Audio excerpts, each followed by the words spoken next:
सवाल नंबर 1, किस करने के क्या फ़ायदे होते हैं। सवाल नंबर 2, स्त्रियां मस्जिद में क्यों नहीं जाती है। सवाल नंबर 3, खतरे का निशान लाल क्यों होता है। सवाल नंबर 4, सच्चा प्यार क्या है।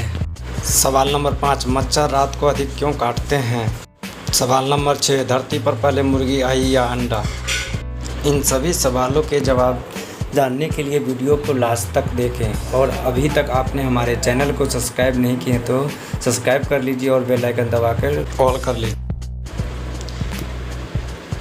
किस करने के क्या फ़ायदे होते हैं। किस करने से न सिर्फ एक हेल्दी रिलेशनशिप होता है बल्कि इसके सेहत से जुड़े भी कई फ़ायदे होते हैं। एक्सपर्ट के मुताबिक एक रोमांटिक किस शरीर से 2 से 26 कैलोरी तक घटा सकता है। पार्टनर के अलावा परिवार के किसी सदस्य या दोस्तों को दिए जाने वाले किस के भी कई मानसिक और शारीरिक फ़ायदे होते हैं, जैसे इम्यूनिटी स्ट्रॉन्ग होती है। किस करने से महिलाओं की इम्यूनिटी साइटोमेगालो वायरस के अपोजिट स्ट्रॉन्ग होती है, लेकिन गर्भवती महिलाओं के लिए ये वायरस खतरनाक है जिससे भ्रूण में शारीरिक दिक्कतें हो सकती है। इतना ही नहीं, किस करने के दौरान हम वक्त या वायरस ट्रांसफ़र करते हैं जो बदले हमारे शरीर की इम्यूनिटी मजबूत बनाते हैं। हेल्दी होता है हार्ट। किस करने से हमारे शरीर में मौजूद कोलेस्ट्रॉल को कम कर सकते हैं, साथ ही ब्लड प्रेशर को कंट्रोल में रख सकते हैं। अगर आपका ब्लड प्रेशर कंट्रोल रहेगा तो आपका हार्ट भी हेल्दी रहेगा। रिलैक्स होने में मदद। जब आप किसी को किस करते हो तो आपके शरीर से गुड हार्मोन्स रिलीज होते हैं जो आपको खुश रखने में हेल्प करते हैं। ऑक्सीटोसिन, डोपामाइन और इंडोर्फिन जैसे कुछ हार्मोन्स हैं जो किस करने के दौरान रिलीज होते हैं और हमें रिलैक्स और स्ट्रेस फ्री रखते हैं। फेशियल मसल्स के लिए अच्छा और एक पैशनेट किस करने से आपको पूरे फेस की मसाज हो जाती है जिससे शरीर की ये मसल्स टाइट और टोन होती है। किस करने के दौरान चेहरे का ब्लड सर्कुलेशन बढ़ जाता है जिससे आपके चेहरे की रंगत और निखर जाती है और जवान दिखने लगते हैं। स्त्रियां मस्जिद क्यों नहीं जाती है। दोस्तों, नमाज का मतलब है ध्यान लगाना। सारी दुनिया को भूलकर अल्लाह या ईश्वर का ध्यान लगाना। मुस्लिम महिलाओं को मस्जिद में जाने की पाबंदी कुरान या हदीस में नहीं है और ना ही इसका कोई हुक्म है। अगर कोई जाना चाहे तो वह जा सकती है, पर बाद में आदमी और औरत साथ जाते थे तो नवयुवक नवयुवतियाँ एक दूसरे की तरफ ध्यान देते थे, इशारे, छिड़कानी, हंसना आदि करते थे।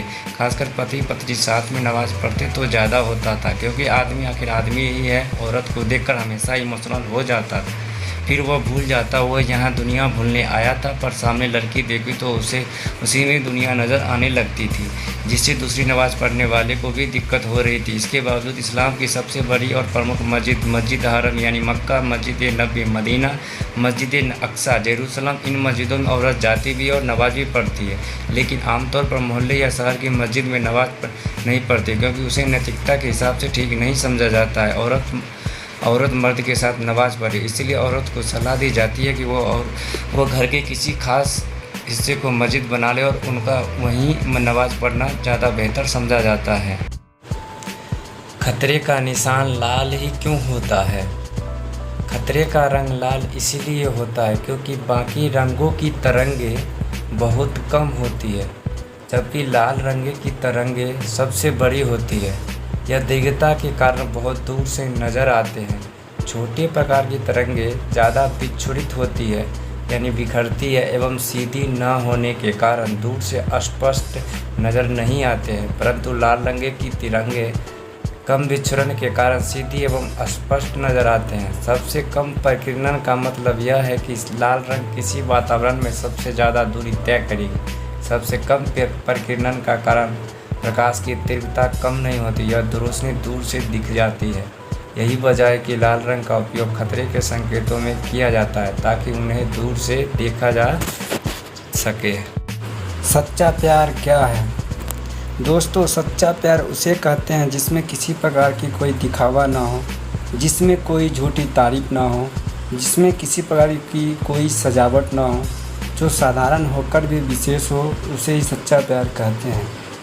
फिर प्रेम एक एहसास है जो दिमाग से नहीं दिल से होता है और जिसमें अनेक भावनाओं और अलग अलग विचारों का समावेश हो। सच्चा प्यार वह होता है जो सभी हालातों में आपके साथ हो, यानी दुख में भी आपको और आपकी खुशियों को भी अपनी खुशियाँ माने। कहते हैं कि अगर प्यार होता है तो हमारी ज़िंदगी बदल जाती है, पर ज़िंदगी बदलती है या नहीं यह इंसान के ऊपर निर्भर करता है, पर प्यार इंसान को ज़रूर बदल देता है। प्राचीन ग्रीकों ने 4 तरह के बताए हैं जिनके नाम कुछ इस तरह है। पहला नंबर रिश्तेदारी, दूसरा दोस्ती, तीसरा रोमांटिक इच्छा और चौथा दिव्य प्रेम। मच्छर रात को अधिक क्यों काटते हैं?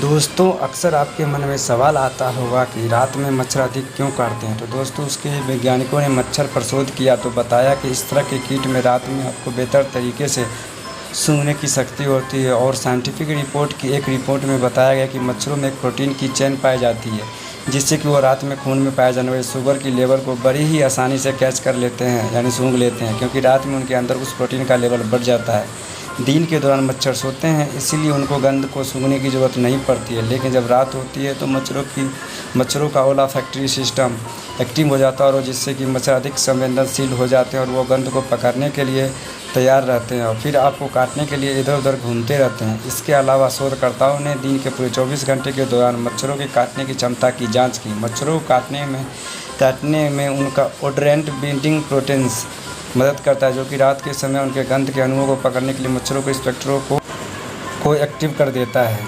धरती पर पहले मुर्गी आई या अंडा? दोस्तों, हज़ारों सालों से लोगों के मन में ये सवाल आता है कि पहले मुर्गी आई कि अंडा। तो दोस्तों, आज की इस वीडियो में कोशिश करेंगे कि आपको इसका जवाब मिल सके। दोस्तों, इस सवाल पर ब्रिटेन के शेफील्ड विश्वविद्यालय और वारविक विश्वविद्यालय के शोधकर्ताओं ने रिसर्च किया। तो रिसर्च में सामने आया कि अंडे को खोल को बनाने में या बनने में ओवोक्लाइडिन नाम की एक प्रोटीन की ज़रूरत होती है, जिसके बिना अंडे की खोल नहीं बन सकती। और यह प्रोटीन सिर्फ और सिर्फ मुर्गी के गर्भाशय में ही बनता है। तो ऐसे में जब तक मुर्गी के गर्भाशय में यह प्रोटीन के अंडे के निर्माण में यानी यूज नहीं होगा, तब तक अंडा बनेगा ही नहीं। इस तरह से ये उन्होंने सिद्ध किया कि धरती पर अंडे से पहले मुर्गी आई थी।